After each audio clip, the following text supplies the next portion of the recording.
નમસ્કાર વિદ્યાર્થી મિત્રો, Vidyavan web with Dharmendra Thakkar YouTube channel ની અંદર હું ધર્મેન્દ્ર ઠક્કર આપ સૌ વિદ્યાર્થી મિત્રોનું ફરી એકવાર સ્વાગત કરું છું. વિદ્યાર્થી મિત્રો, આજે આપણે વાણિજ્ય વ્યવસ્થાનું સંચાલન ધોરણ 12 ની અંદર એક ચેપ્ટર નંબર 2 નો બહુ જ અગત્યનો ટોપિક કહી શકાય કે જે સમજવાની દ્રષ્ટિએ વિદ્યાર્થીઓનો સમય માંગી લે છે. વન સેકન્ડ આ ટોપિક અઘરો નથી. ઘણા બધા વિદ્યાર્થીઓ એવું વિચારે છે કે સંચાલનની વિચારધારાઓ છે ટોપિક અમને સાહેબ હાર્ડ લાગે છે, પણ હું આજે તમને સમજાવી શકું એવી રીતે કે તમને સરળતાથી યાદ રહી જશે. એક વાત તમને હું કહી દઉં કે આ વિડીયો જોવું હોય તો એની પહેલા બે તમારા કોન્સેપ્ટ ક્લિયર હોવા જરૂરી છે. એક છે વૈજ્ઞાનિક સંચાલનનો સિદ્ધાંત કે જે ફ્રેડરિક ટેલરે આપ્યું હતું. વૈજ્ઞાનિક સંચાલનના સિદ્ધાંતોની પ્રયુક્તિ, આ બે વસ્તુ તમારી ક્લિયર હશે ને તો વિદ્યાર્થી મિત્રો એ ટોટલી ક્વેશ્ચનનું આના સાથે રિલેટેડ કરી દઈશ, કારણ કે આની અંદર પણ આનો જ કોન્સેપ્ટ છે. પછી હેનરી ફેવલનો કોન્સેપ્ટ આવે છે તો એ પણ આની અંદર આવે છે. એટલે હું તમને કહી દઉં કે આ બે કોન્સેપ્ટ તમારા ક્લિયર હોવા જરૂરી છે. એક વૈજ્ઞાનિક સંચાલનનો સિદ્ધાંત, બીજો સામાન્ય સંચાલનનો સિદ્ધાંત. કદાચ તમે સામાન્ય સંચાલનનો સિદ્ધાંત નથી કર્યો ને તમે વિડીયો જોવો છો તો જરાય વાંધો નથી, પણ વૈજ્ઞાનિક સંચાલનના વિદ્યાર્થી મિત્રો સિદ્ધાંત વાળો વિડીયો છે ને એ જોઈને પછી તમે આ વિડીયો જોજો તો તમને કોન્સેપ્ટ છે ને સાવ સરળ લાગશે. એટલે હું તમને કહું છું કે ઘણા બધા વિદ્યાર્થી એમ કહે સાહેબ આમ ટોપિક હાર્ડ લાગે છે. હાર્ડ નથી, ટ્વિસ્ટેડ જરૂરથી છે. શું કામ ટ્વિસ્ટ છે મેં તમને પહેલા જ કહી દીધું કે જેને વૈજ્ઞાનિક સંચાલનનો સિદ્ધાંત સમજ્યો જ નથી ને એના માટે સમગ્ર નવો પોઈન્ટ કહી શકાય. એટલે ખાસ ધ્યાનપૂર્વક હું એક એક તમને અંડરલાઈન કરાવીશ, છેલ્લે તમે સ્ક્રીનશોટ પાડી લેજો અને ધ્યાનપૂર્વક સમજજો.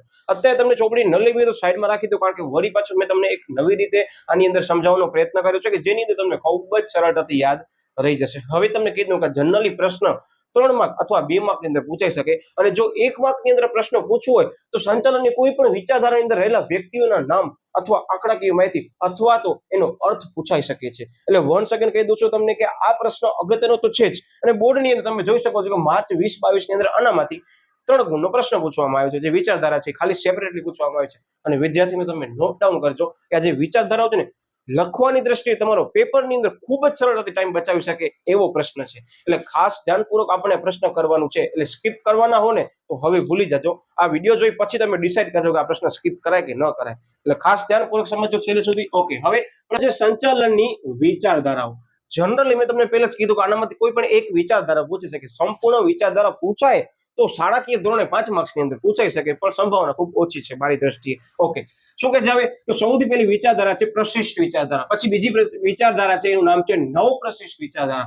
વર્તન સંબંધી વિચારધારા અને આધુનિક વિચારધારાઓ. હવે આનામાંથી સૌથી પહેલી આપણા વિડીયોની અંદર સમજવાના છે પ્રશિષ્ટ વિચારધારા. તો આ એક જ વિડીયો અંદર સંપૂર્ણ કોન્સેપ્ટ તમારો કવર કરી દઈશ કે જેથી એક જ વિડીયો અંદર તમારો આખો કોન્સેપ્ટ ક્લિયર થઈ જાય. પ્રશ્ન યાદ રાખવા માટે કરી એક ટ્રિક્સ આપું છું કે જનરલી પરીક્ષાની અંદર પ્રશ્ન પૂછાય છે તો કઈ વસ્તુને પહેલા ટાર્ગેટ કરવાની છે કે જેથી બોર્ડની અંદર તમારે 100 માંથી 100 ગુણ પ્રાપ્ત કરી શકો. હા વિદ્યાર્થી મિત્રો, માર્ચ 2024 ની બોર્ડની પરીક્ષાની અંદર આપણી ચેનલની અંદર રહેલી બે વિદ્યાર્થીનીઓ છે જેને બોર્ડની અંદર 100 માંથી 100 વાણિજ્ય વ્યવસ્થા અને સંચાલનની અંદર માર્ક્સ મેળવ્યા છે. જેમાં સૌથી પહેલી છે વોરા હાર્વી અને બીજી છે બુદ્ધપટ્ટી પલક, જેનો રિઝલ્ટ તમે જોઈ શકો છો. એટલે ખાસ વિદ્યાર્થી મિત્રો તમને હું એટલો જ કહું છું, એવું ક્યારે મગજની અંદર ન વિચારજો કે આપણે ઓસી ની અંદર પૂરા માર્ક્સ નથી મેળવી શકવાના.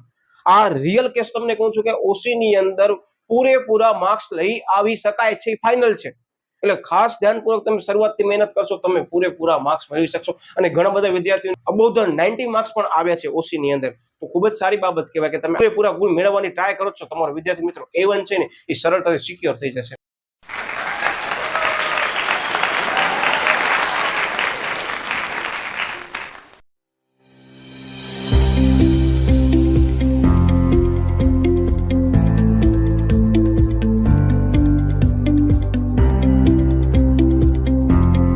એટલે ખાસ ધ્યાનપૂર્વક હવે આપણે પ્રશ્ન સમજી લીધો, જેની અંદર સૌથી પહેલી ફોર્મેટ છે એ મેં લખી છે બોર્ડ ઉપર. સૌથી પહેલા અર્થ યાદ રાખવાનો, કોઈ પણ વિચારધારા પૂછાય. ઓકે, પછી બીજી વસ્તુ કે એની અર્થની અંદર જેનો સમયગાળો આપી દીધો હશે કે 19મી સદી વાળો છે જે આપણે આજે સમજવાના જ છીએ. પછી ફાળો આપનાર મુખ્ય પ્રણેતા, આની બાજુમાં હું સ્ટાર કરું છું. 1 સેકન્ડ કહી દો કે આ પ્રશ્ન 1 માર્ક ની અંદર પૂછવાની સંભાવના મારી દ્રષ્ટિએ વધારે છે કે કયા સંચાલન શાસ્ત્રનું પ્રદાન આની અંદર વધારે છે.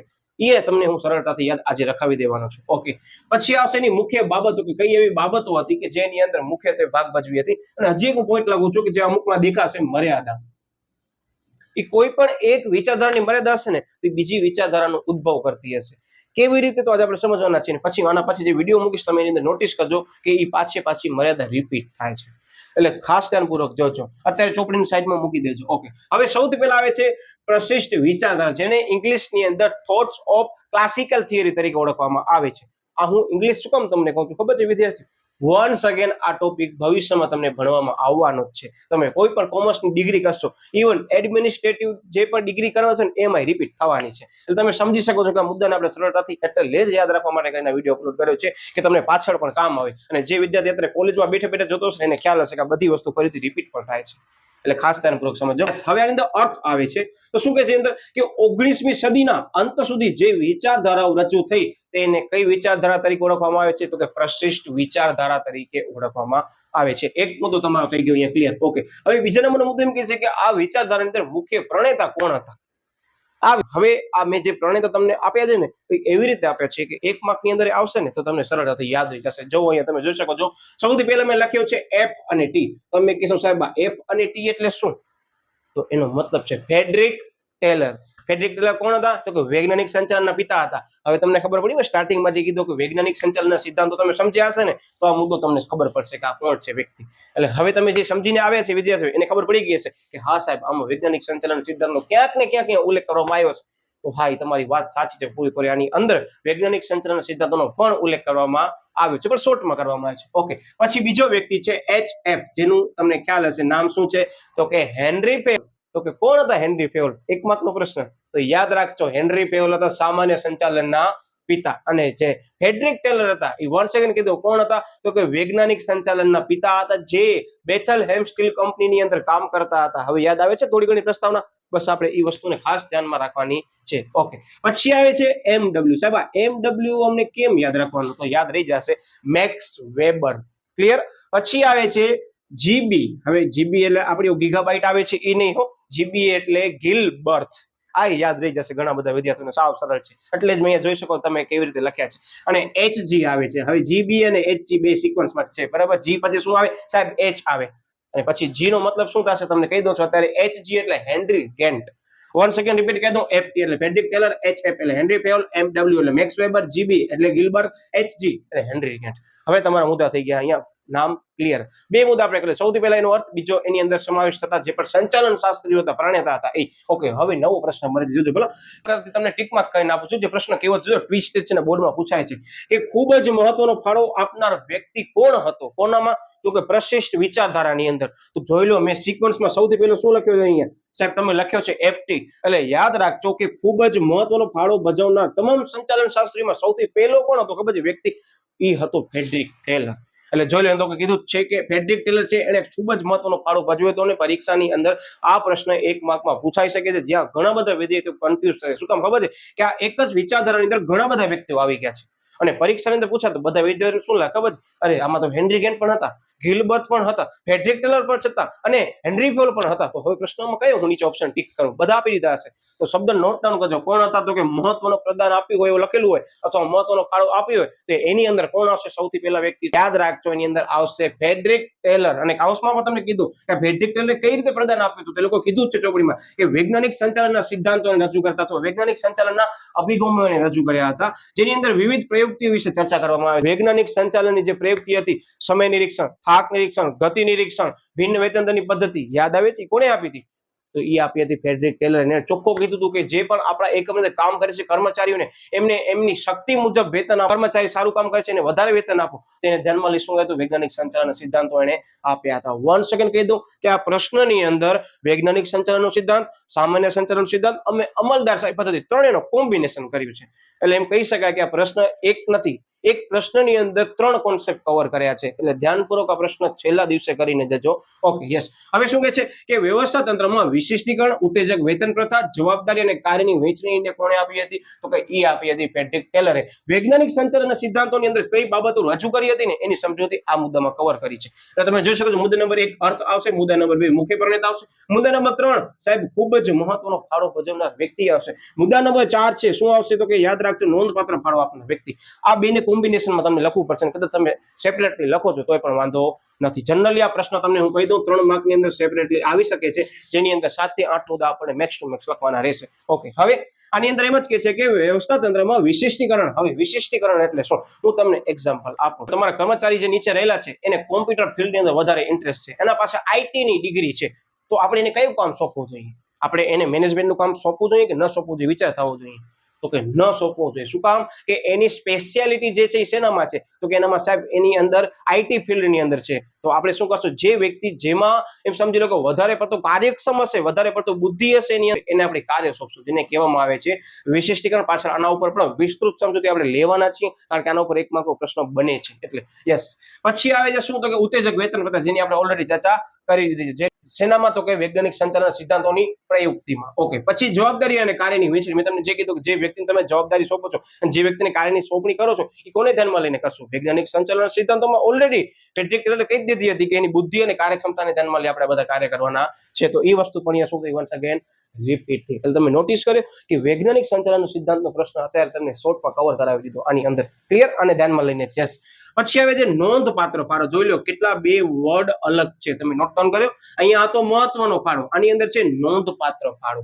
તો બીજો વ્યક્તિની અંદર નોંધપાત્ર ફાળો સાહેબ તમે કયો લખ્યો છે અહીંયા લિસ્ટમાં સિક્વન્સ? સાહેબ તમે લખ્યો છે બીજો વ્યક્તિ HF, એટલે હેનરી ફેવલ. જોવાની અંદર કે છે કે હેનરી ફેવલ જે છે એને શેના તરીકે આપણે ઓળખીએ છીએ? તો કે સામાન્ય સંચાલનના પિતા તરીકે આપણે ઓળખીએ છીએ. તો એને કયા સિદ્ધાંતો આપ્યા હતા? તો કે સામાન્ય સંચાલનના સિદ્ધાંતો આપ્યા હતા. તમે નોટ ડાઉન કરજો વ્યક્તિનું નામ અને એને કયા સિદ્ધાંતો આપ્યા હતા ને એ પહેલો મુદ્દો આપણને લખવાનો, જે પણ વ્યક્તિ વિશે આપણે લખીએ છીએ એના વિશે. પછી બીજા મુદ્દામાં એને જે સિદ્ધાંતો આપ્યા હતા ને એમાં શું બાબતો કીધી હતી ને એના વિશે શોર્ટમાં આપણે સમજૂતી આપવાની છે સાવ. એટલે શું કહે છે કે સંચાલનના કાર્યોની સપાટી અને કાર્યોની મર્યાદા નક્કી કરી હતી. યાદ રાખજો, આપણે સંચાલન સિદ્ધાંતોની અંદર ઓલરેડી એક વિડીયો અપલોડ કરી દીધો છે. કયો? તો કે હુકમની એક વાક્યતાનો સિદ્ધાંત. કે આપણા એકમની અંદર ઘણા બધા વિભાગો છે, તો એનામાં ઉપરી અધિકારી જે હશે એમની નીચે રહેલા કર્મચારીઓને એક જે હશે એ જ અધિકારી હશે ને એ જ એમને હુકમ આપતો હશે, જેથી કરીને કર્મચારીમાં મૂંઝવણ થશે ને. તે લોકો જોઈ લો શું કહે છે કે કાર્યોની સપાટી. આપણે ઘણા બધા આગળ પ્રશ્ન ભણી ગયા છે, ચેપ્ટર નંબર 1 નો પ્રશ્ન ભણી ગયા, સંચાલનની સપાટીઓ, વિભાગીય અધિકારીઓ, બરાબર. તો આની માં કે છે કે કાર્યોની સપાટી અને કાર્યોની મર્યાદાને નક્કી કરી અને એને ધ્યાનમાં લઈને શું કરે? જો કે જુદા જુદા સ્તરે સંચાલકીય ફરજો બજાવ સંચાલનના સાર્વત્રિક જે સિદ્ધાંતો હતા એને શેના તરીકે આપ્યા હતા? યાદ રાખજો કે એને આપ્યા હતા માર્ગદર્શિકા સ્વરૂપે. કોણે આપ્યા હતા? તો કે હેનરી ફેવલે. મતલબ કે આ વિડીયોની અંદર જો તમારો એક માત્ર પ્રશ્ન કરાવી દઈશ, મારી જવાબદારી છે, પણ મારો એક એક શબ્દ પહેલા સાંભળજો, પછી છેલ્લે ટાઈમ આપું ત્યારે નોટ ડાઉન કરજો. બાકી તમને મારા વિડીયોની અંદર ક્યાંય ચોપડી લઈને બેસવાની જરૂર જ નથી. પાછળ તમે કોઈ પણ ચેપ્ટરના વિડીયો પણ જોતા હશો ને તમે નોટ ડાઉન કરજો. મેં એમાં જ કીધું સૌથી પહેલા કે ચોપડી મૂકી દો અથવા ચોપડી સાઈડમાં રાખી દો, પછી છેલ્લે તમે ઉપાડો. એનામાં ના નહીં, કારણ કે મેં તમામ વિડીયોની અંદર કોન્સેપ્ટ એવી રીતે કરાવ્યો છે કે જે ગોખતો હશે ને વિદ્યાર્થી એને એમ જ લાગશે ગોખવાનું છે જ નહીં. ક્લિયર? એટલે હવે આના પછી મુદ્દો શું કહે છે? તો કે જે અમલદારશાહી હતી એની વિચારધારાનું પણ આની અંદર યોગ્ય પ્રદાન રહ્યું છે. હવે અમલદારશાહી આવે તો વ્યક્તિ કયો આવે છે? યાદ રાખજો, મેક્સ વેબર. એક માર્કની અંદર પ્રશ્ન કદાચ અઘરો પૂછવે ને પૂછાઈ શકે કે અમલદારશાહી પદ્ધતિની અંદર નીચેના પૈકી કોણ સંચાલન શાસ્ત્રી જે છે એને મુખ્ય ફાળો ભજવે? અમલદારશાહી શબ્દ આવે છે, મતલબ ઇંગ્લિશમાં એને કહેવામાં આવે છે બ્યુરોક્રેસી. યાદ રાખજો, આ જનરલી પ્રશ્ન તમને પાછળ ભવિષ્યમાં બહુ હાઈ લેવલે આવશે. ઇવન આઈએએસ ની એક્ઝામ ની અંદર પણ આ કોન્સેપ્ટને સમજાવવામાં આવે છે. હવે આની અંદર શું કહેવામાં આવશે તમને બહુ શોર્ટમાં કહીશ, કારણ કે આની અંદર વિસ્તૃત ચર્ચા આખા ચેપ્ટરમાં ક્યાંય પણ આપી નથી. માત્ર ને માત્ર આ એક વર્ડ જ આપ્યો છે અમલદારશાહી, જેની અંદર કોનું મુખ્ય યોગદાન છે? તો કે યાદ રાખજો MW એટલે કે મેક્સ વેબર. હવે મેક્સ વેબર શું કહેતું હતું ખબર છે કે તમારા એકમની અંદર અમલદારશાહી એટલે શું? એને પોઝિટિવલી કીધું હતું કે એકમની અંદર એક એવો વ્યક્તિ હોવો જોઈએ કે જે તમામ એકમની જે જવાબદારીઓ છે ને એને ખબર હોવી જોઈએ. કંપનીનો હેતુ શું છે, એનો ગોલ શું છે, એને ધ્યેય ક્યારે સિદ્ધ કરવાનું છે અને એ કામ કોણ અને કેવી રીતે ને ક્યારે કરશે, તેની નીચે રહેલા વ્યક્તિ પર કોણ હશે ને એને ખબર છે. મતલબ કે સમગ્ર એકમની અંદર આપણે જે પણ કામ કરવાનું છે ને સંચાલન સિદ્ધાંતોને ધ્યાનમાં લઈ, ધ્યેય સિદ્ધિને ધ્યાનમાં લઈ, એ તમામ બાબત આની અંદર થિયરીની અંદર વિસ્તૃત સમજૂતી આગળ કોલેજ લેવલે કરવામાં આવી છે કે કેવી રીતે કામ કઢાવવાનું છે. જે તમારા ચોપડીની અંદર એ લોકો માત્ર એમ સમજી લો 2% લેવલ લીધી કહેવાય, પણ આ સંપૂર્ણ આખો એમ કહી શકાય કે વ્યવસ્થિત ટોપિક છે. આપણે અત્યારે શોર્ટમાં લઈએ છીએ, તમે આગળ જશો તો ફરીથી વિસ્તૃત સમજવામાં આવવાનો છે. જેની અંદર ઇંગ્લિશમાં કહું તો કે ડિવિઝન ઓફ લેબર મતલબ વિશિષ્ટીકરણ, પછી હાયરાર્કી એટલે કે અગ્રતાક્રમ, કે કયો ગોલ છે એનો અગ્રતાક્રમ કેટલામો છે. કે મારા પાસે ઘણા બધા ઓપ્શન છે પણ એક એવો ઓપ્શન છે કે ખૂબ ઓછા સમયગાળાની અંદર વધારે પ્રમાણમાં રિટર્ન મેળવી શકું છું, તો મને એ ઓપ્શન સિલેક્ટ કરવો જોઈએ, એને કેવી રીતે એને એક્ઝિક્યુટ કરવો જોઈએ, એ તમામ બાબતોની ચર્ચા આ થિયરી અંદર કરવામાં આવી છે. જે એની અંદર 8 એલિમેન્ટનો અભ્યાસ કરવામાં આવ્યો છે, જે તમને અત્યારે ધોરણ 12 ની અંદર ક્યાંય ચોપડીમાં આપ્યા નથી. એટલે ધોરણ 12 ના વિદ્યાર્થીઓને આ કોન્સેપ્ટને સાવ લાઇટલી લઈ શકશો, પણ નામ યાદ રાખજો. પણ જે આ વિડીયો મારો જે કોલેજના વિદ્યાર્થીઓ જોવે છે એને હું ટોટલી એમ જ કહીશ કે જે એને 8 એલિમેન્ટ આપ્યા હતા વિદ્યાર્થીઓ, એ ખાસ કરીને જો એ 8 એલિમેન્ટ છે બહુ જ અગત્યના છે. Okay, yes. હવે એના પછી શું આવે છે તો કે અમલદારશાહીમાં વિચારધારાનું પણ પ્રદાન કોને આપ્યું હતું? મેક્સ વેબરે આવ્યું હતું. એટલે આપણે એમ સમજી લો કે 5 મુદ્દા અહીંયા થઈ ગયા ક્લિયર. હવે છઠ્ઠો મુદ્દો આવે છે કે મર્યાદા શું હતી. હવે વન્સ અગેન કહી દઉં કે જે પ્રશિષ્ટ વિચારધારાની મર્યાદા છે ને વિદ્યાર્થી મિત્રો, એ નવ પ્રશિષ્ટ વિચારધારાનો ઉદ્ભવ છે. એ નવ પ્રશિષ્ટ વિચારધારાની અંદર સૌથી પહેલો મુદ્દો જેમ કહેવામાં આવે છે કે પ્રશિષ્ટ વિચારધારાની મર્યાદાને દૂર કરવા માટે કરી આ વિચારધારાનો જન્મ થયો. એટલે અત્યારે જે પણ વિડીયો જોશે સમજી ગયો છે કે આપણો જે નવ પ્રશિષ્ટ વિચારધારા હતી એનો બેઠે બેઠો એક પોઈન્ટ આની અંદર કવર થઈ ગયો. એટલે ધ્યાનપૂર્વક કહું છું, એક એક શબ્દ મારો નોટ કરજો. જો એ સમજાઈ ગયો તો તમને ચોપડી ખોલવાની જરૂર નહીં પડે અને છેલ્લે તમને ટાઈમ આપીશ ત્યારે તમે નોટ ડાઉન કરજો કેવી રીતે મુદ્દા એની અંદર આપ્યા છે. Okay, yes. હવે એની અંદર શું કહે છે કે એની અંદર નાણાકીય ઉત્તેજનને વધુ મહત્વ, પછી માનવીય અભિગમોને ઓછું મહત્વ આપવામાં આવે છે. આની અંદર એમ કે છે કે જે પ્રશિષ્ટ વિચારધારા હતી ને એની અંદર નાણાકીય ઉત્તેજનને વધુ મહત્વ આપવામાં આવે છે અને વ્યક્તિને જે છે એને ઓછું મહત્વ આપવામાં આવે છે. હવે આ ક્યાં લાઈટ થવી જોઈએ ખબર છે? સીધે સીધું હવે હું તમને મુદ્દો ટ્રેસ કરીને દેખાડું છું. જોઈ લો, આની અંદર ચોખ્ખો કે છે ઉત્તેજક વેતન પ્રથા. આવ્યો યાદ કાંઈક પણ? મેં તમને અત્યારે શોર્ટમાં સમજૂતી આપી તો એની અંદર શું કીધું કે આ ઉત્તેજક વેતન પ્રથાની અંદર એમ જ કહેવામાં આવે છે કે જે કર્મચારી સારું કામ કરે છે ને એને તમે વધુ વેતન આપો. તો અહીંયા માનવીનું મહત્વ કેવું થઈ ગયું વિદ્યાર્થી સાહેબ? ઘટી ગયું. ને આ બાબત સારી કહેવાય? ન કહેવાય. તો એની મર્યાદા છે, આ યાદ રાખજો. ઓકે, પછી શું કહે છે? અવૈધિક સંબંધો, વૈધિક જે પણ સંબંધો છે એની અવગણના કરવામાં આવે છે, એને ઇગ્નોર કરવામાં આવે છે. હવે અવૈધિક સંબંધો એટલે શું? તો તમને શોર્ટમાં કહું, આ ખરેખર અવૈધિક વ્યવસ્થા તંત્ર છે, અવૈધિક માહિતી સંચાર છે. પણ એમ કહી શકાય કે જ્યાં માલિક અને કર્મચારી વચ્ચે જે ફ્રેન્ડલી રિલેશન છે, બરાબર, કે મિત્રતાના જે સંબંધો હતા એ આની અંદર અવગણના કરી છે. હવે તમને એમ થવું જોઈએ સાહેબ આવું કેમ? તો વન્સ અગેન હું એ જ મુદ્દાને વળી પાછો ટાર્ગેટ કરીશ. કયો? તો કે ઉત્તેજક વેતન પ્રથા. ઉત્તેજક વેતન પ્રથામાં શું કહે? તો કામ બરાબર કર તો હું તને વધારે વેતન આપીશ. એમાં મિત્રતાનો ક્યાંય પણ સંબંધ આવશે નહીં. જે અવૈધિક વ્યવસ્થા તંત્રની અંદર આવે છે કે જનરલી અવૈધિક વ્યવસ્થા તંત્ર છે એ મિત્રતાના ધોરણે ઉદ્ભવ થાય છે. એટલે ટૂંકમાં એમ કહી શકાય છે કે માનવીય સંબંધોને અહીંયા ક્યાંય પણ ધ્યાનમાં લેવામાં આવ્યું નથી.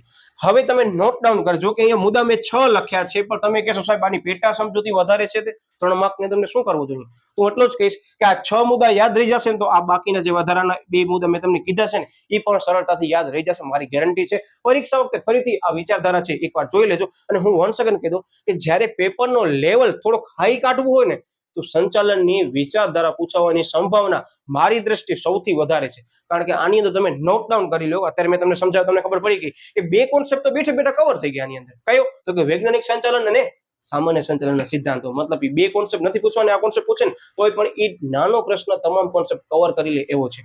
એટલે વિદ્યાર્થી મિત્રો આ ચેપ્ટરની અંદર અમુક પ્રશ્ન એવા છે કે જેને હાઈ લેવલમાં પૂછવા આવે ને એનામાંનો પ્રશ્ન છે જે વધારે પડતું વિદ્યાર્થીઓનો સમય લઈ લે છે. પણ હવે તમે જોઈ શકો છો, હવે તમને અઘરું લાગવામાં કાંઈ નથી લાગુ. 1 સેકન્ડ તમે ફરીથી વિડીયો જોઈ લેજો, પછી તમે મને કહેજો કે વાંચ્યા વગર તમે કહેશો ને મુદ્દાને ને એકવાર જોઈ લો હશે ને 2 વાર જોઈ લો હશે તો તમને સૌથી સહેલો પ્રશ્ન લાગશે અને તમે નોટ ડાઉન કરો. પ્રશ્ન સમજાવવાનો ટાઈમ પણ તમને ઘણો ઓછો લાગશે. જો આ પ્રશ્ન માત્ર આટલો છે 3 માર્કમાં પૂછાય, તમે જોવો તો ખરા મુદ્દા કેટલા છે. અને હવે તમે હું કહું છું ને ચોપડી ખોલો, હવે તમે જોવો કેવી રીતે આની મુદ્દાની જે ફ્રેમિંગ છે કરવામાં આવી છે. તમને એમ જ લાગશે આવડો મોટો પ્રશ્ન છે સાહેબ, આ પ્રશ્ન બોર્ડની અંદર પૂછાઈ શકે? 3 માર્કમાં પૂછાઈ શકે છે. અને આ પ્રશ્ન પૂછાય અને તમે આવી રીતે સમજાવો, આવી રીતે યાદ પણ રાખશો ને તો સૌથી સરળ લાગશે. હા, અત્યારે મેં તમને જે બ્લુ ટીક માર્કથી તમને સમજાવી છે તમામ બાબતો, એ મેઇન કીવર્ડ્સ છે. એ તમે મગજમાં યાદ રાખી લીધા ને તો બાકીના જે બ્લેક પોઈન્ટ્સ છે સરળતા તમને યાદ રહી જશે. વિદ્યાર્થી મિત્રો આશા છે કે તમને આ જે ટોપિક છે સાવ સહેલો લાગવો હશે, કારણ કે તમે ચોપડીમાં જોયો ને પછી તમે વિડીયોમાં જોશો ને સમજ્યા છો ને તો તમને આખું અલગ લાગશે. અને બીજી વસ્તુ તમને કહી દઉં કે આપણી ચેનલની અંદર વાણિજ્ય વ્યવસ્થાના સંચાલનની સાથે એસપીસીસીના પણ વિડીયો મૂકવામાં આવ્યા છે અને એની અંદર પણ જે તમારા વિદ્યાર્થીઓને મૂંઝવણો હતી ને કે સાહેબ અમને અમુક ફરજો, અમુક જે વિધિ છે યાદ નથી રહેતી, એ ખાસ અલગ ટ્રિક્સથી મેં તમને કરાવી છે. અને બીજી વસ્તુ કે આપણી ચેનલની અંદર ચેપ્ટર વાઇઝ વાણિજ્ય વ્યવસ્થાના સંચાલનની ક્વિઝ પણ મૂકવામાં આવી છે. એટલે વિદ્યાર્થી મિત્રો હું તમને ખાતરી આપું છું કે આ જે વિદ્યાર્થીઓ મેં રિઝલ્ટ આજે બોલ્યા છે ને એ 1-2 એવા વિદ્યાર્થીઓ નથી. આપણી ચેનલની અંદર ઘણા બધા એવા વિદ્યાર્થીઓ કે છે કે જેને હેતુલક્ષી પ્રશ્નોની અંદર પૂરેપૂરા 30 ગુણ આવવાના કારણે વાણિજ્ય વ્યવસ્થાના સંચાલનની અંદર વિદ્યાર્થી મિત્રો 75 થી વધારે ગુણ હસતા હસતા આવી ગયા છે. નીચે જોશો ને જે આ 2024 નો રિઝલ્ટ આવ્યો છે એને ધ્યાનમાં લઈ ત્યાં તમને એમ લાગશે કે વાહ સાહેબ આ તો સરળ છે, પણ છેલ્લે સુધી મહેનત કરવી પડશે. માસ્ટર ક્વિઝ તમને આપીને બોર્ડની પરીક્ષા દેવા જવી પડશે. અમુક વિડીયો અંદર મેં તમને ઉલ્લેખ કર્યો છે કે અહીંયા ખાસ ધ્યાનમાં દેવાની છે બાબતો એ તમને જોવી પડશે. વિડીયોની અંદર અમુક મેં શોર્ટ્સમાં પણ કીધો છે કે આ વસ્તુના કારણે બોર્ડમાં વિદ્યાર્થીઓને માર્ક્સ થાય છે, તો એ પણ તમે કરી હશે ને વિદ્યાર્થીઓ તોય પણ તમને ઘણો બેનિફિટ મળશે કે તમારા માર્ક્સ તૂટવાની સંભાવના ઘટી જશે. અને બીજી વસ્તુ સમયને ધ્યાનમાં લઈને, તમામ વિદ્યાર્થીઓની માંગણીને ધ્યાનમાં લઈને હું વળી પાછો આપણી ચેનલની અંદર નવો એક સબ્જેક્ટ ખોલીશ અને કેમ પેપર લખવામાં આવે છે એનો વિડીયો આપણે પરીક્ષાના સમય ધ્યાનમાં લઈ આપણે એ વસ્તુની રજૂઆત કરશું કે કેવી રીતે પેપર ખરેખર લખવામાં આવે છે, એ કેવી રીતે સારા ગુણ મેળવવામાં આવે છે, 100 માંથી 100 ગુણ વિદ્યાર્થી કેવી રીતે મેળવ્યા, કેવી મહેનત હતી, એ તમામ બાબતોની ચર્ચા આપણે દિવાળી પહેલા આપણે મૂકવાના છે ચેનલ ઉપર. એટલે ખાસ વિદ્યાર્થી મિત્રો ચેનલ સાથે જોડાયેલા રહેજો. વિદ્યાર્થી મિત્રો તમે એનો સ્ક્રીનશોટ પણ લઈ શકો છો. અને મળ્યા વળી પાછા આપણે નવા ટોપિક સાથે. એટલે વિડીયો તો લાઈક કરી દેજો, ચેનલને હજી પણ સબસ્ક્રાઇબ ન કરો સબસ્ક્રાઇબ કરી દેજો, બેલ આઇકન ઉપર પ્રેસ કરી દેજો, તમને ખબર પડે કે સાહેબ વળી પાછું મોસ્ટ ટાઈપી ટોપિક મૂક્યો છે. એટલે વિદ્યાર્થી મિત્રો મળ્યા આપણે નવા ટોપિક સાથે, ત્યાં સુધી બાય બાય.